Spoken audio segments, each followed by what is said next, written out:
Ésaïe chapitre 30, verset 18. Bonjour à tous.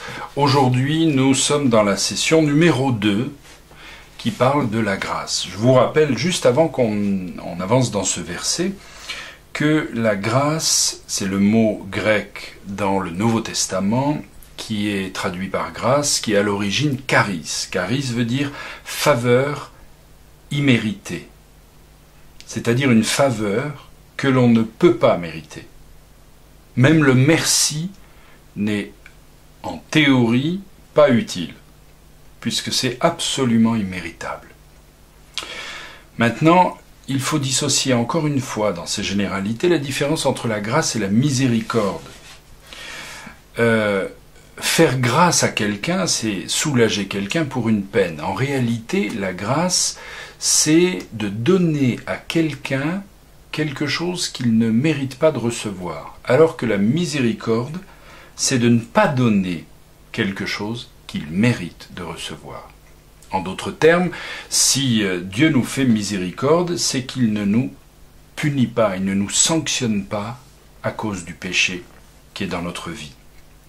La grâce, c'est que Dieu, malgré notre faiblesse, malgré notre humanité, nous met au bénéfice de sa nature et nous permet de réaliser des choses, nous permet de vivre des guérisons, nous permet d'avoir des vies transformées alors que nous ne sommes pas compétents pour les payer, alors que nous n'avons rien fait pour les mériter. Voilà. Ça c'est le début, c'est la définition de base. Dans ce verset, au verset 18, donc Ésaïe chapitre 30, verset 18, nous dit « Cependant, l'Éternel désire vous faire grâce ». Le mot pour désirer, shaka en hébreu, représente attendre. Le mot attendre, être en embuscade, c'est un terme qui est utilisé pour les situations militaires. Dieu est en embuscade pour nous faire grâce. Il attend l'opportunité. Pourquoi ? Parce que nous ne sommes pas forcément receveurs. Et nous avons une peine folle à croire que Dieu peut changer les situations, peut changer des cœurs. Et nous avons de la peine à croire que les réponses ou les solutions vont arriver alors que j'ai rien fait pour ça. Évidemment, quand je suis dans une prédisposition particulièrement spirituelle, je suis là, je vais prier pendant une demi-heure, 3/4 d'heure, et là, j'ai eu un moment de louange intense, je m'attends logiquement à ce qu'il se passe quelque chose. Mais le problème, c'est que s'il se passe quelque chose, et Dieu merci, il se passe souvent des choses, des réponses aux situations, des convictions, des révélations. S'il se passe quelque chose, j'ai tendance à l'attribuer à mon énergie, à mon travail, à mon effort.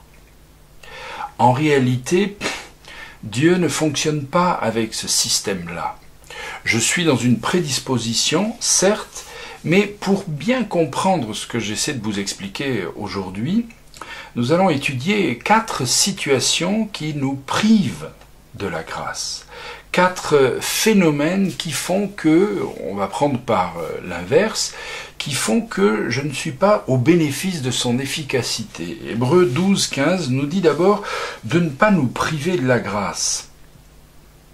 Donc, première situation qui fait que je ne vis pas de cette grâce, de ce que Dieu met à disposition surnaturellement par Jésus-Christ, c'est de m'en priver. De m'en priver parce que je vais commencer de comprendre le principe de la grâce, je vais commencer de toucher les balbutiements de sa faveur, mais je ne me l'approprie pas, je ne la reçois pas, donc par voie de conséquence, je ne la donne pas.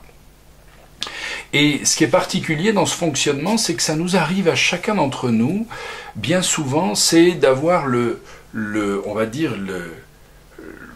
concept grâce, mais on va continuer d'associer le concept judaïsant, parce que c'est écrit dans Hébreu que les cœurs s'affermissent et ne se privent pas de la grâce, mais en réalité, nous, on peut continuer avec notre religion.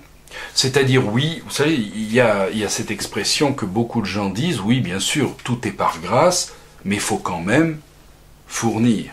En fait, c'est comme si on disait, oui, on a tout reçu par grâce, on a reçu tous les pardons, on a reçu toutes les bénédictions par la grâce de Dieu, mais il y a quand même notre part à fournir. Et cette difficulté, c'est d'abord qui détermine à quel moment ma part commence et la part de Dieu s'arrête. Là, ça commence de poser un problème. La deuxième chose, c'est que j'essaie en fait, et c'est ce qui se passait avec les Juifs judaïsants décrits dans le livre des Hébreux, c'est que en réalité, ces gens étaient revenus aux règles. Ils essayaient d'intégrer à la fois les règles d'avant avec le sacrifice de Jésus-Christ qui a tout payé, mais on fait quand même notre part des sacrifices, notre part des responsabilités, etc., pour avoir une accessibilité à Dieu. Ça, c'est la première étape. La deuxième, Galates 5, 4, parle des gens qui sont déchus de la grâce. Déchu de la grâce, c'est très souvent mal expliqué.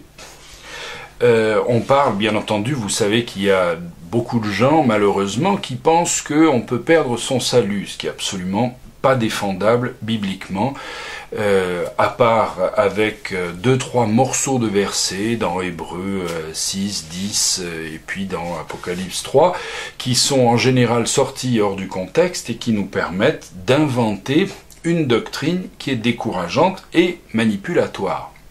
Mais, ceci étant dit, déchu de la grâce explique une chose. Nous sommes positionnellement établis dans la grâce de Dieu. C'est-à-dire que Dieu nous affermit dans sa grâce, nous a affermis dans sa grâce pour toujours.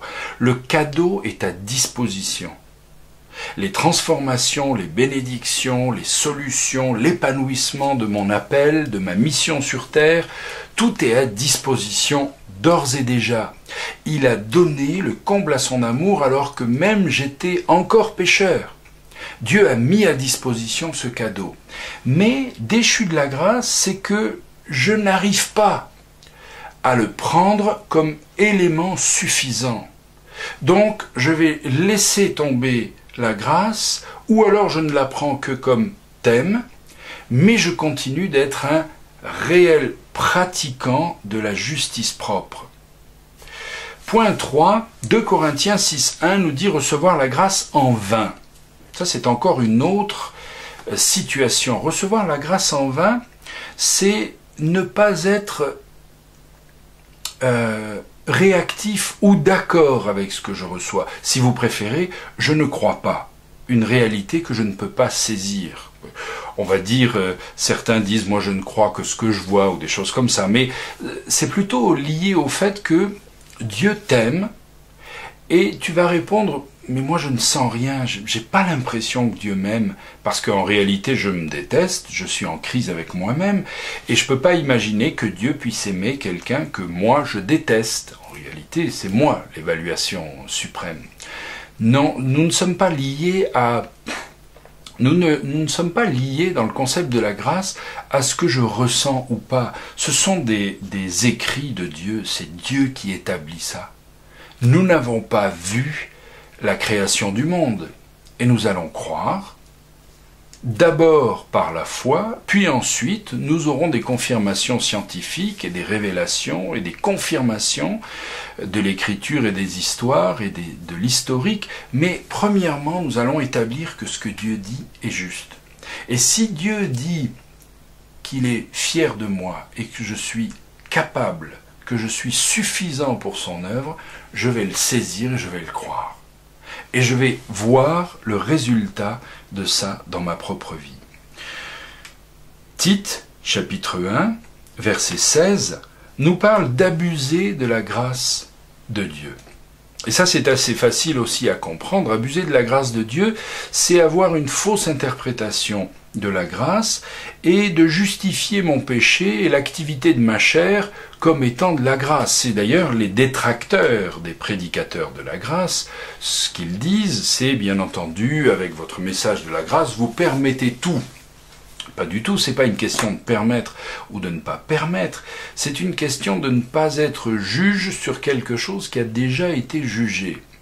C'est surtout une question de la grâce, c'est la capacité de vivre autre chose. C'est une capacité.